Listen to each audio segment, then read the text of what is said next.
Healthy Women launched WomenTalk as part of our live webinar series to bring together healthcare professionals and women to connect about their health. Now more than ever, we know how important it is to take care of our health and how impactful it is to share our health journeys.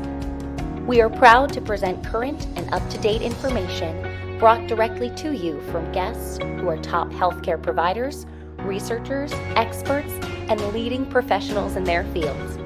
At Healthy Women, we bring you authentic, engaging, and personal stories by women for women. Join the conversation today by asking questions live in the comments section. Thanks for joining us today.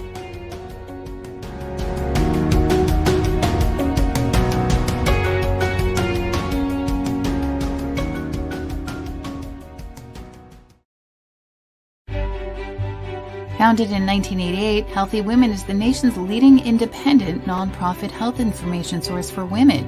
Our mission is to educate and inspire women age 35 plus to make informed health choices for themselves and for their families.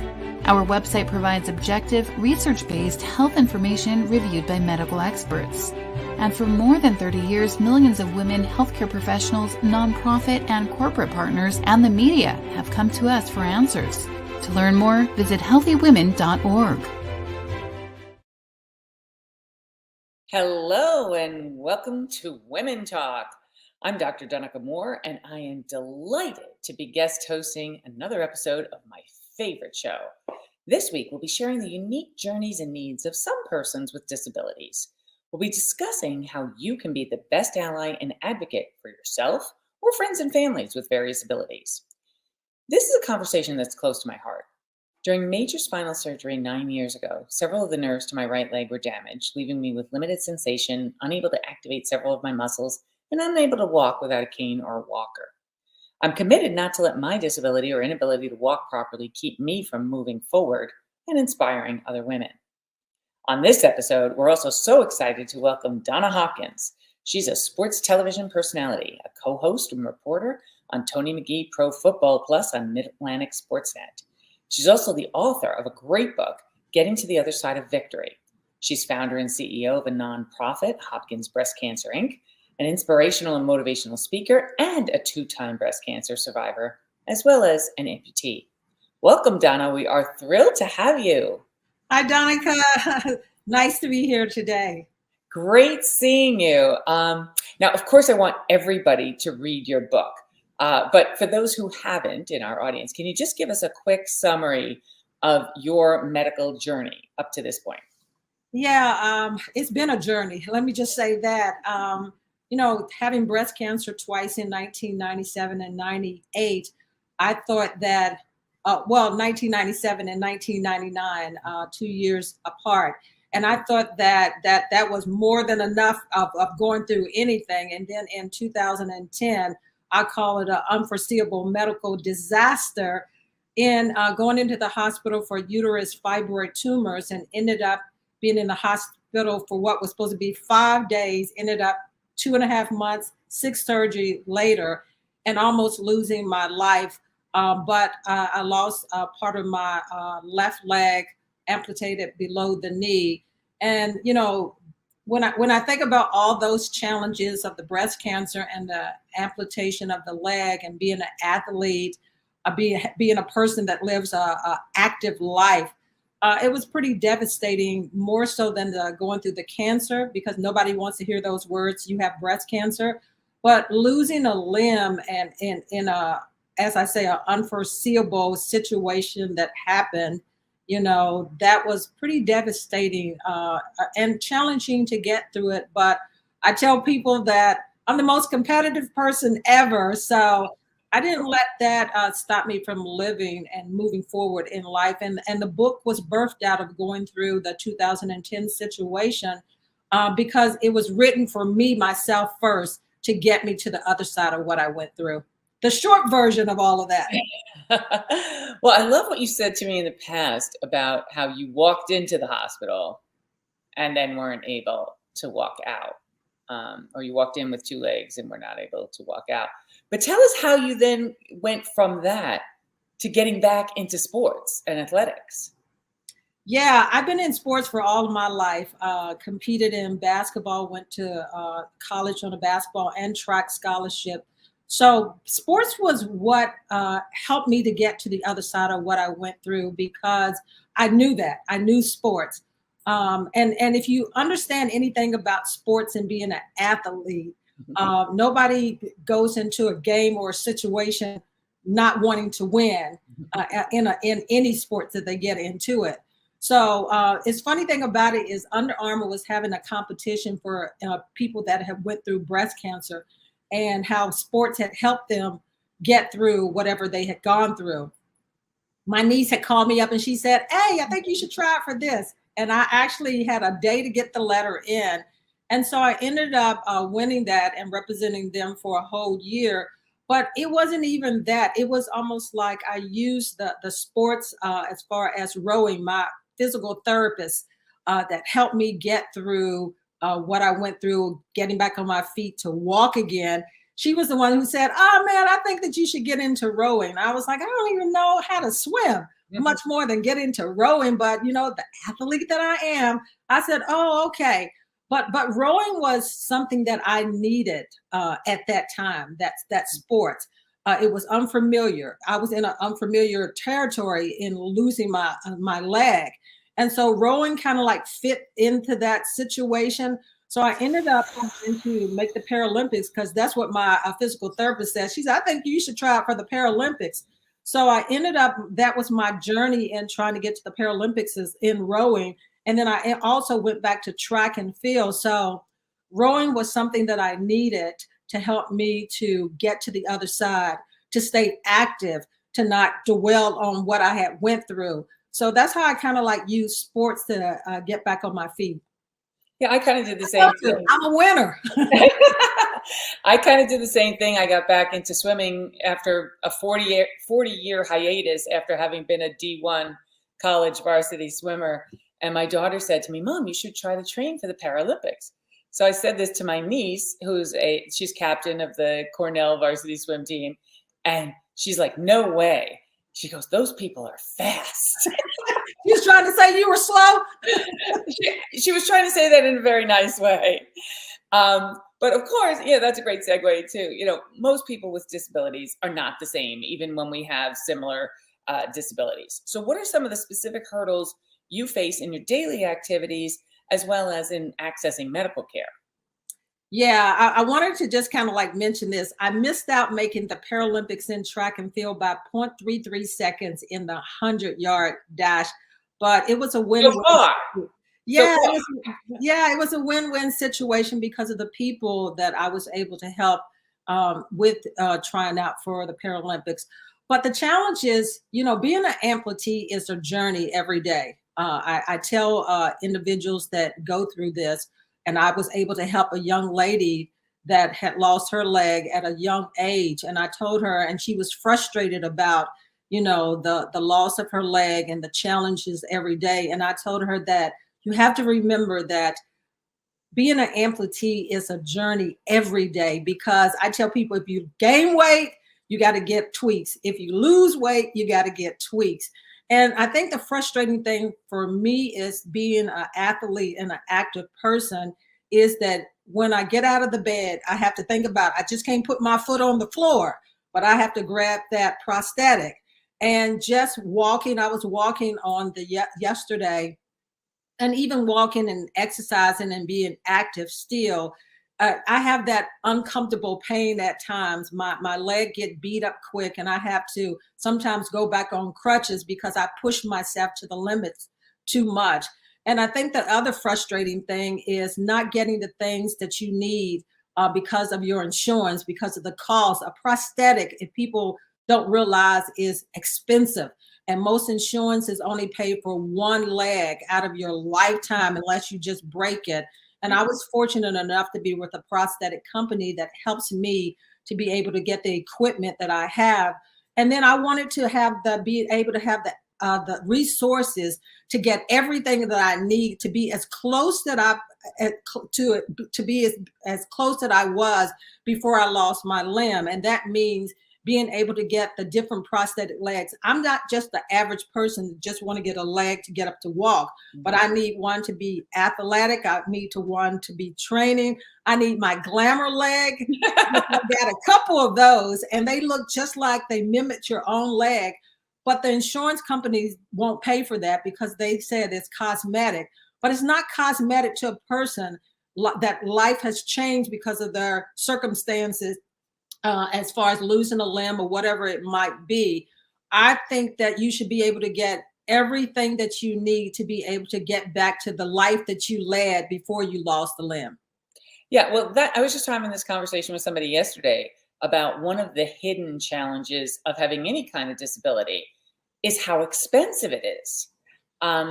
Just because you don't think about all of the hidden costs that are not covered by insurance. Of course, there's co-pays and co-insurance and deductibles. And of course, most of us max out on that every year. But, as you're talking about things like prostheses, I have issues where walkers, canes, assistive devices are not covered at all. But things like transportation. I was having a conversation with an Uber driver yesterday where I have to take Ubers or Lyfts everywhere. I can't take the subway. That's not accessible to me. Shoes, I have to have, very specific kinds of footwear that fit over the brace, or that special clothes that, go over the brace. So there's all of those hidden costs that you don't think about, or having to pay people to help you to do, all kinds of things. So that's also very difficult. And that can add to a financial burden. You already got this challenge to go through, and then you've got to worry about the expense that, as far as a prosthetic, like you said, a walker, a cane, and it's something that you constantly have to get after it wears out, the liner and all those extra pieces that adds up. And then that's a burden also. And you said something that was key. When I first lost my leg and I had to get shoes, no shoe fit. And now the advancement of prosthetics, if it had to happen to me, at least it happened when the advancement of prosthetics was so much further ahead that they have adjustable feet and all those things. But it was frustrating in the beginning as far as just putting a shoe on your foot. Yeah, what I have to do is buy 2 different sizes of shoes and have the larger shoe be on the leg that has the brace and the smaller one, and they have to be the same, and then they have to be worn the same amount, so they look kind of similar. But the other thing that people don't think about is, most people with severe disability, or many people, are not working anymore. So there's the whole issue of being financially dependent on Social Security, but many of us are still working. So how can employers and managers make workspaces more inclusive and accessible? And yeah, when I went back to work, and that's a great question. When I went back to work, it was a new building, and they hadn't even put in the handicap door openers. And going to the bathroom, and that you've got that lift and everything that you got to get the wheelchair over. When I went back to work, I was in a wheelchair at first. And so it was pretty challenging just to get around, and even in your workspace, to making sure that your workspace is big enough to get the wheelchair in the door areas. So I think that they've got to make sure that everything is accessible to a person that is handicapped or in wheelchairs or on crutches, and for a new building to be built and they not have all of those things in place before the person went back to work and everything was pretty disturbing right there. But I think for the employees is to be able to understand the needs of each employee, whatever it may be, and to be able to have those conversations to ask them, what do you need to make your job better, that it's not challenging on all fronts and everything. So I think having that conversation first, if it's a new person coming back in, and then understanding from that person, and you asking, what is it that I can do to help make your job better for your movement every day? And if we have that conversation, I think not just one time, but come back and ask me over and over again, because as you well know, everything changes as far as you get older. You might need something even more so. But I think basically having that conversation, not just one time, but just checking in on me also. Yeah, and initiating the conversation, I think, is the bottom line. Because one of the things I struggle with, and I'm out about this now, but in the beginning, I went through great lengths to hide the fact that there was, anything wrong or different, or that I was in any way impaired. Because who wants to deal with a doctor who's impaired? That was, a real issue that I had to get over. The other issue about asking again is so important, because you may not realize what's not working on the first day. And that may be, something that evolves over time. But I've also been thinking about, with new construction, when you talk about new buildings, I really wish they would involve people with disabilities in the planning process. Could you say that again? As I said, everyone who's building a hotel or an office building or a gym, I wish they would just have a person with a mobility disorder walk through and say, okay, here's what could be better or different. And the doors are the number one thing that pushes me over the edge.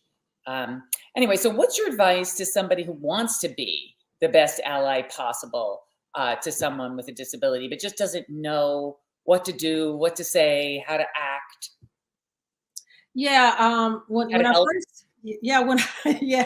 when I think, like we said before, is just trying to talk to that person, ask the question. Because when I first came home and some friends came over and they were trying to help me, and they wanted to, and I was in a wheelchair and on crutches at that time, and they wanted to change everything about my house as far as, and they were trying to be helpful in making sure that I can reach things.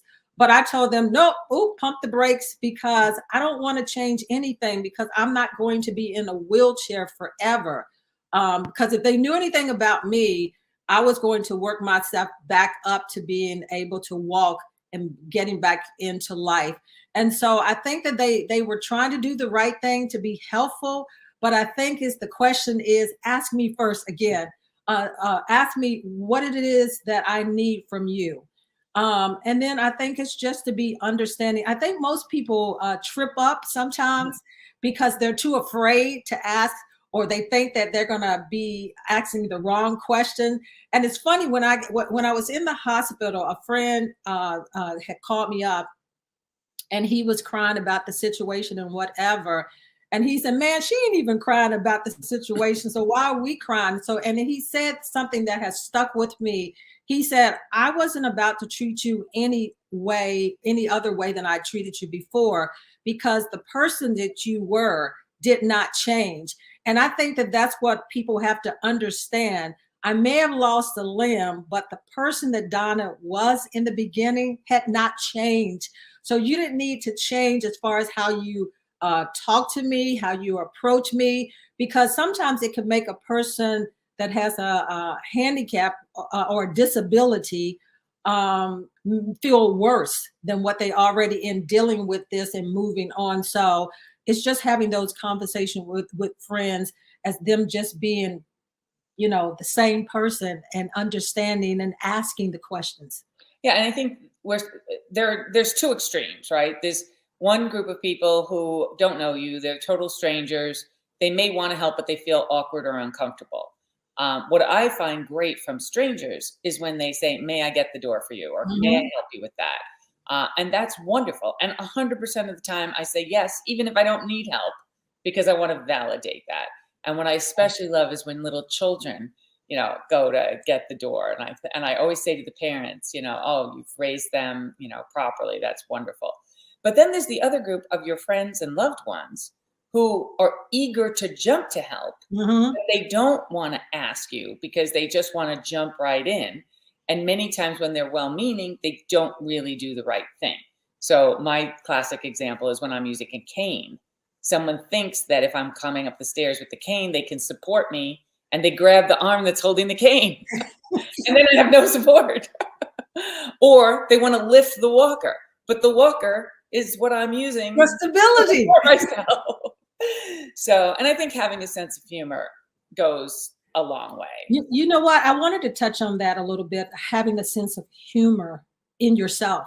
Because when I first lost my leg, I went to see a movie, and I thought about this over and over. I went to see a movie. Shouldn't have went to see that movie because it was too sad. It was about a person had cancer and all that. But when I came out the movie theater, this little girl, and I hadn't gotten comfortable with showing off my prosthetic yet, or being comfortable within myself. So the little girl, and it was in the summertime, she was pointing to her family. She's like, "Oh man, look at her, look at her." And I got to the car and I bust out crying because I was like, it was almost like uncomfortable for them to kind of look like point me out and whatever. But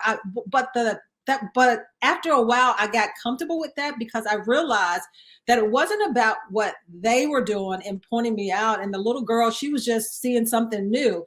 I had to get comfortable within myself as far as who I was at that point and not be affected. And, after a while, little kids come up to me. They said the bonded girl, the person with the fake leg and all of that. But I'm okay with that because I'm educating the community with this, that if they can become comfortable with coming to me like that, and I be comfortable with them in myself, then it's going to help us all move forward in how the community addresses us, looks at us, and all that. But for me, it was me becoming comfortable with myself. Yeah, I notice many times parents with small children, the children will say, "Mommy, what is that? Why is she using that?" And the parents get incredibly uncomfortable. Yes. And I always take the time to explain. And I just say, my leg is not working well, and this helps me walk. And that was also very helpful for my whole perspective. Was initially I was humiliated by the walker, and then I just turned my perspective around and said, this allows me to be out in the world and doing all the things that I used to be able to do. Hey, So Donica, I say that I'm a superhero. I like to say that I'm, the bionic woman. There you go. Because of all the hardware that I have. But I think the bottom line to this question for everybody who's really curious is, first of all, just ask. Yeah. Don't obsess and wonder what you can do to help. Just ask. And then the next thing is to just make sure that your help is actually helpful. Anyway, of course, we could talk about this all day long. And I love talking to you about it because it makes me feel like I'm with a kindred spirit. But I think we have some time for questions from our audience. And the first one is, I asked you this initially in a different way, but the question for the audience member is, what made you return to sports following your disability? So you talked about that, and you talked about your physical therapist getting you into rowing. So maybe what we can just add to this question is, what makes you return to sports every day, and how does it continue to help you? The love of it, just the love of it, of competing, staying active. Because I think that whatever happens to you, you have to pick things that you love to do that pushes you forward. And sports is the thing that pushes me forward every day. And I think what's important for our audience, since our audience is a large, diverse group of women looking to improve their health every day, is that no matter where you are in your body, if you're, a 200-pound couch potato who hasn't exercised in 40 years, you can still improve. And we don't want or feel like everybody has to feel like they have to get out to the gym for 2 hours, or they have to try out for the Paralympics. But you just do a little more today than you did yesterday. And that's where I started. I literally said, I'm going to swim one more lap each day. And pick something that you love. I mean, it may not be swimming, may not be basketball, track, lifting weights and all of that. What is it that you like? It could be dancing. That's a form of exercise too. Pick something that you have passion in and that makes your heart smile. That's the key thing. And the other key thing for anybody with a disability is obviously pick something that's accessible. Exactly. For me, for a very long time, I didn't swim and I didn't get in the pool because pools were not accessible because I couldn't drive to get there. And then I finally got to the point where I could. And then COVID happened. And of course, all changed everything. Pools are closed. Okay, we have another question from our audience. Do we have another question from our audience? Okay. The $1 million question. Do you have distrust towards the medical community because this resulted from medical complications? Hey, I told you that it was an unforeseeable medical disaster in the beginning. I don't think it's so much of the distrust. It's just that things were not handled right. Mhm. That the results could have been totally different if it would have been. And I think the key thing for me is being able to educate myself a little bit better so that I can make the right decision and not rely so much on the doctors, because I kick myself every day sometimes about if I could have made this decision or if I had have known this a little bit better. But I also turn it back on the doctors also in making sure that they educate me to make the right decision, knowing that I had fibroid tumors and they were huge. The procedure that I had may have not been the best way to go about. And so that frustrates me a little bit as far as how all of these moving pieces were handled. And I rely heavily on the doctors. But what I've learned through all of this is not so much to rely totally on them, but to also do my homework and being my own advocate in moving things forward. So I'm kind of like upset because of the process. But this is a thing that I did for myself. 12 years or so later, the doctor that originally operated on me, I went back to check on him, to let him know that I was all right and that I didn't blame him because of my circumstances. Because I think that things happen that are uncontrollable sometimes. They make mistakes too. But I wanted him to know more so, and this was for myself too, is that I was okay and that I was moving forward and that I was good. And it made him feel so good because he was shocked that I had come back after all those years. Yeah. Yeah, I haven't gotten to that point. But I think, what I tell people when they ask me about if I'm angry about, what happened, absolutely, I'm angry about what happened. I'm also angry about how I handled it because at first, based on the advice from my doctors, I really was looking at it as temporary. I Yeah. wasn't looking at it as permanent. And that lost me a lot of time. But I think there's a big difference. What I tell everybody is there's a very big difference from a medical mishap or a mistake versus malpractice, Yeah. because complications happen. That's Yeah. why they give you all the disclaimers. We have another question. As a boss, how can I best promote disability awareness in the workplace? So thank you to the person who asked this. We addressed it a little bit earlier, and I think what we came up with was just ask. But do you have anything else that you want to add to that question? Yeah, we have so many seminars for everything else at work. And I think that sometimes we have to educate the work community a little better. You have yearly seminars as far as disabilities. And I think that if we can do more of that, that will help us to be better understanding of people who are going through disabilities. So I find that to be helpful because I know on my job, we've got Healthy Minds initiatives. So why not have a healthy disability seminars throughout the year, because new employees come in and they may not have the understanding or the everyday work person. So having those seminars yearly would probably help in the workforce also. Yeah, and I just had a situation recently with a work conference where it was supposed to be a team building thing, and they had different events all over the city of Washington, D.C., and they planned for people to walk between the different events. And there were tremendous stairs and walking uphill. And I was like, are you kidding me? And eventually I was just so exhausted. I just didn't participate in, they even had a photo shoot that was like a 30-minute walk away from the previous location. And I said, seriously, I do not need to be in this. Seriously, do you not see this? And it wasn't them trying to exclude me, but it just was not sensitive to the fact that and I was not the only one. There were other people who just weren't in good enough shape to be able to, walk that far. And there were a couple of young women who were in great shape who were wearing heels and they couldn't get that far. Okay, here's a great question. How has technology and innovation played a role in your recovery or of anyone you know with a disability? Hey, I talked about it a little bit that if this had to happen to me, the advancement of prosthetic is so much more over the top now. I mean, they've got you being able to do everything hand wise.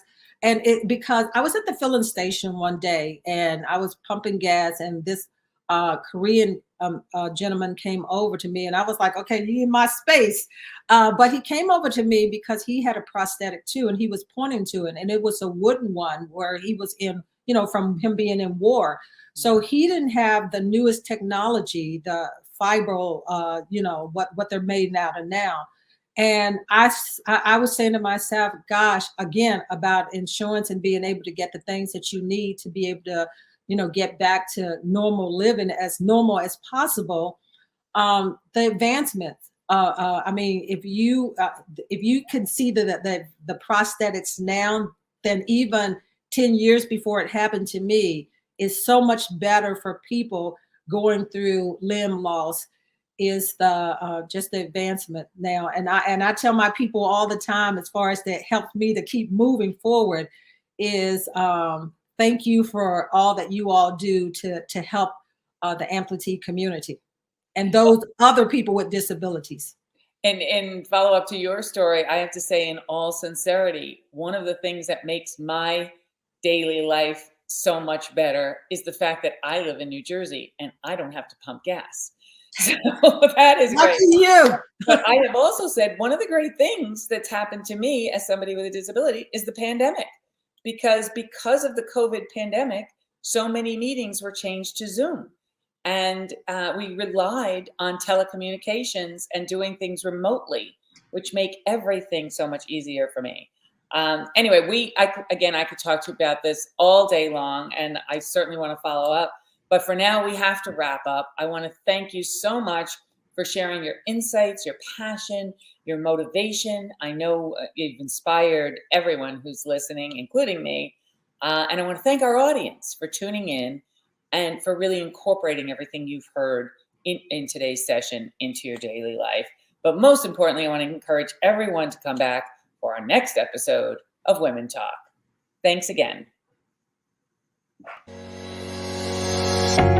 Thanks for joining us for another episode of Women Talk. Stay tuned for more Healthy Women live events at www.healthywomen.org. You can also follow us at Healthy Women on Facebook, Twitter, YouTube, or LinkedIn, or follow us on Instagram at healthywomen.org. We'll see you next time.